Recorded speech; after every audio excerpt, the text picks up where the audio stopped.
문경당교 이신라가 당나라에게 전쟁을 선포하다. 소정방은 문경당교에서 피살되었나? 나당 전쟁은 언제 어디에서 시작되었는가? 4. 암살이 아니라 전쟁 선포가 되는 조건. 어떤 사건이 전쟁의 시작으로 불리려면 조건이 있다. 단지 사람이 죽었다고 전쟁이 시작되는 것은 아니다. 사건이 외교적 관계를 회복 불가능하게 만들고 상대가 군사력을 동원할 명분을 제공하며 당사자가 내부적으로도 전시체제로 전환해야 한다. 당교에서의 소정방 피살 전승이 사실이라면 이 조건들을 상당히 충족한다. 첫째, 관계의 회복 불가능성.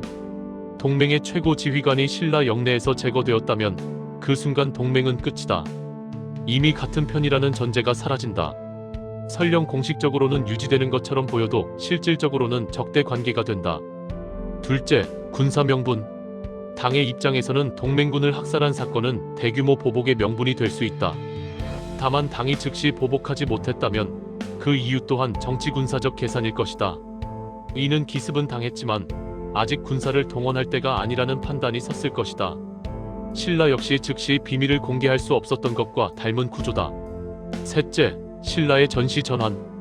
당교 사건이 있었다는 전승은 신라가 단순히 방어적 태세가 아니라 이미 당의 야욕을 파악하고 주도적으로 위험을 제거했다는 인상을 준다. 이는 곧 전쟁 준비의 출발점이 된다. 실제로 신라는 고구려 유민을 활용해 부흥군을 편성하고 안승을 고구려 왕으로 삼아 전쟁 준비를 진행했다. 이런 준비는 하루아침에 나오지 않는다.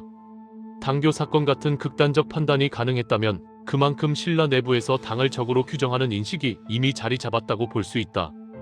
그렇다면 한 가지 반문이 가능하다. 당교에서 그 정도 사건이 있었다면 왜 670년까지 공식 전쟁이 지연되었는가? 이는 쌍방이 전면전에 돌입하기보다는 서로의 의도를 정확히 알 필요가 있다. 특히 당나라는 원정이므로 즉각 대응하지 않았을 것이다. 당나라 황제는 신라의 태도를 명확히 하라고 타이를 뿐이었다. 반면 신라는 전쟁을 이미 선택했지만 선전포고 시점은 조절했다. 이는 정치적 군사적 현실감이 있다. 국가들은 종종 이미 파국을 알고도 유리한 순간까지 시간을 번다.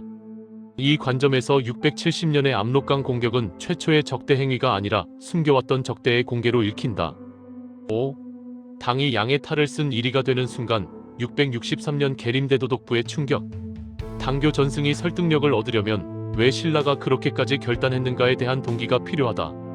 그 동기는 명료하다. 648년 대동강을 경계로 하자는 합의.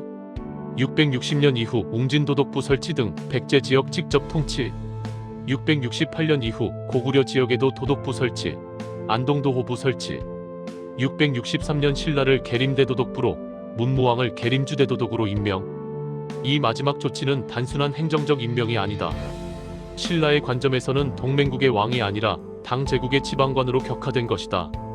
즉, 신라의 자주성은 외교 문서 차원에서 이미 부정되었다. 당나라가 양의 탈을 쓴 이리가 되는 순간이다. 신라는 이때부터 벼르고 벼렸을 것이다. 당교 사건이 663년 이후 어느 시점 가령 667년에 일어났다고 가정하면 논리 흐름이 자연스러워진다. 신라는 당의 본심을 더는 의심이 아니라 확신하게 되었고 그 확신이 극단적 방식잔치와 독주, 그리고 습격으로 표출되었다는 것이다. 여기서 소정방은 단순히 한 장수가 아니라 당의 직접 지배 노선이 구현된 상징이 된다. 소정방은 나당 전쟁에 직접 싸운 장군은 아니지만 그 전쟁이 일어나게 만든 국제질서를 만들어낸 핵심 인물로 인식된다. 즉, 당교에서 죽었다는 전승은 사실 여부를 떠나 신라가 당의 상징을 제거함으로써 자신들의 결심을 굳혔다는 것을 보여준다.